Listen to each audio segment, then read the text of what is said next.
من الشیطان الرجیم بسم اللہ الرحمن الرحیم یا بنی آدم قد انزلنا علیکم لباسا یواری سوآتکم وریشا ولباس التقوی ذالک خیر ذالک من آیات اللہ لعلہم یذکرون۔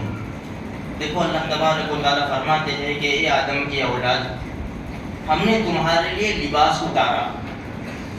کیوں اتارا؟ سوآتکم وریشا، تاکہ تمہارے سطر کو ڈھانک لے۔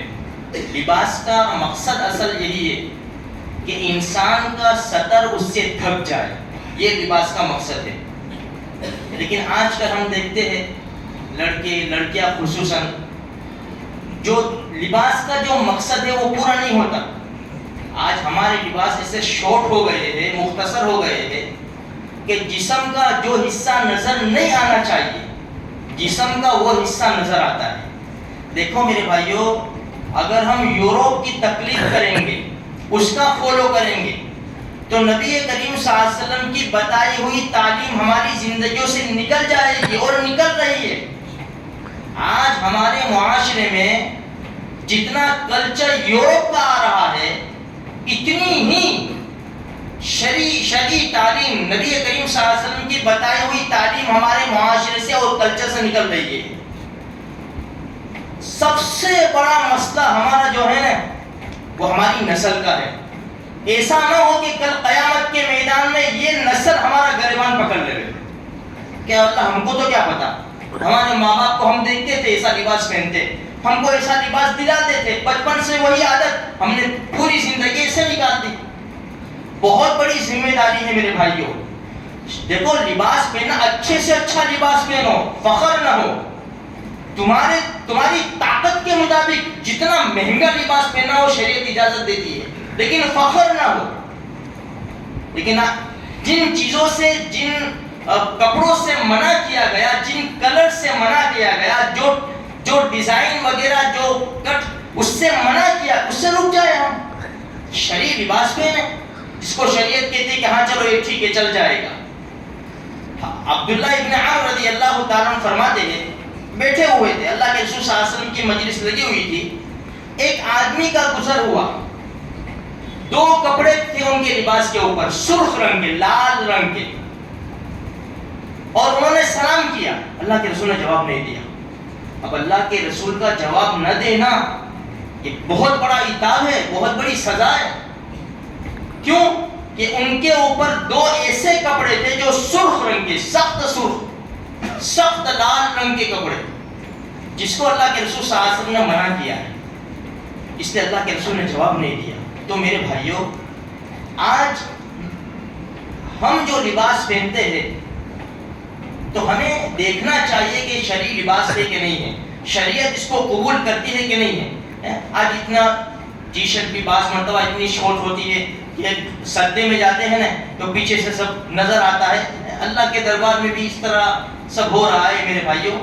تو اس کا ہم تھوڑا سا احتیاط کریں اور لباس اچھی طرح پہنیں، اور خصوصاً ہم اپنی بچیوں کو، اپنی مستورات کو سمجھائیں کہ لباس کا مقصد جو ہے نا وہ سطر کو چھپانا ہے۔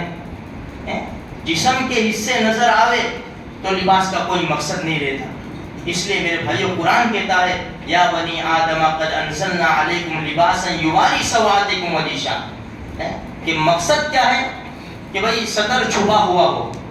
اسی لیے جیسے سخت لال رنگ کا کپڑا ہو، سخت بالکل، جیسے کہ بعض مرتبہ وہ جو دلہن رخصت ہوتی ہے تو وہ لال جو پہنتی ہے ایسا کلر، اور پیلا کلر وہ بھی بنا ہے، سخت پیلا جو ہوتا ہے۔ اور فارسی میں بھی ایک کہاوت ہے، سرخ و زرد لباس برائے زنست، کہ لال اور پیلا لباس عورتوں کے لیے۔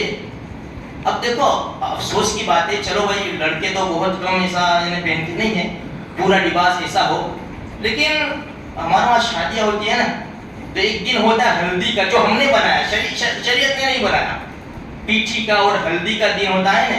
پہلے تو عورتیں گھروں میں کر لیتی تھی، اب تو ہم آگے سے باہر آ گئے، کیونکہ ہمیں کوئی بولنے والا نہیں ہے اور کسی کی طاقت بھی تھوڑی ہے۔ میں آج یہ میں ہوں، قبر میں جائیں گے نا میرے بھائیو سب نکل جائے گا۔ شریعت کے سامنے آستین مت چڑھو، اللہ کے واسطے۔ کوئی بول کے حق بات کوئی بول نہیں سکتا، ایسا ایسا وقت آ چکا ہے. تو اب پہلے کیا گھروں میں ہو جا, اب بالکل ڈی جے ڈانس, اس کے ساتھ لڑکے لڑکیاں ساتھ میں, سب کا پیلا لباس, مرد بھی پیلا لباس پہنتے. اچھا اندازہ لگاؤ میرے بھائیو, ہماری گاڑی کہاں جا رہی ہے خود ہم کو بھی سمجھ میں نہیں آ رہا کہ کون سے راستے ہم بھٹک رہے ہیں. اس لیے ایک ہی راستہ قرآن و حدیث کا ہے میرے بھائیو. بہت جلد ہم مر جائیں گے, سب مر کے چلے گئے, پوری زندگی کا حساب دینا ہے. ہر دن اور ہر رات, ہر سیکنڈ جو کٹا ہے نا, ہم دنیا سے دور ہوتے جا رہے ہیں, قبر کے قریب ہوتے جا رہے ہیں. بہت اقترب للناس, 17واں پارہ شروع ہوتا ہے, کیا کہہ رہا ہے سورہ انبیاء پہلی آیت, اقترب للناس حسابهم وهم فی غفلۃ معرضون. لوگوں کا حساب تو بالکل قریب ہے, وہ تو غفلت میں زندگی گزار رہے. حساب تو بالکل قریب ہے, غفلت میں زندگی, اعراض والی زندگی گزار رہے. میرے بھائیو ہمیں قرآن جھنجھوڑ رہا ہے, ابھی بھی وقت ہے, سانسیں ہماری چل رہی ہے, دن رات زندگی کے باقی ہے. اے سیدھا راستہ پکڑ لو میرے بھائیو, ہماری نسل بھی ہمارے راستے پر چلے گی. اگر ہم نے سیدھا راستہ چھوڑا تو ہماری نسلوں کا بھی مسئلہ ہے. اللہ مجھے بھی, آپ کو بھی, سارے مسلمانوں کو, قیامت تک آنے والے مسلمانوں کو ایمان کے اوپر زندہ رکھے اور ایمان کے اوپر خاتمہ نصیب فرمائے.